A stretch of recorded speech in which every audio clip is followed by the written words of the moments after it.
రకాలుగా దూషించేటటువంటి ప్రయత్నం గవర్నర్ ప్రసంగంలో జరిగింది.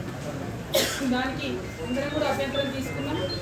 మరి అందుకే ఇవాళ శాసన మండలిలో గవర్నర్ ప్రసంగానికి ఒక అమెండ్మెంట్ కూడా ఇచ్చి మరి ఆ పదాలు తొలగించాలని కోరడం జరిగింది. ఎందుకంటే అది గవర్నమెంట్ని నిర్వచించేటటువంటి క్రమంలో తెలంగాణ ప్రజల యొక్క మ్యాండేట్ని అవమానపరిచినట్టుగా ఉంది కాబట్టి అమెండ్మెంట్ ఇవ్వడం జరిగింది. కానీ ప్రభుత్వం తొలి రోజు కాబట్టి పరిపాలన ఇప్పుడే వారు చేపడుతూ ఉన్నారు కాబట్టి ప్రభుత్వం యొక్క రిక్వెస్ట్ మేరకు వారు చేసినటువంటి అభ్యర్థన మేరకు టీఆర్ఎస్ పార్టీదే మండలిలో మెజారిటీ ఉంది. మేము గట్టిగా అనుకుంటే ఓటింగ్లో అమెండ్మెంట్ తీసుకొని రావచ్చు కౌన్సిల్లో.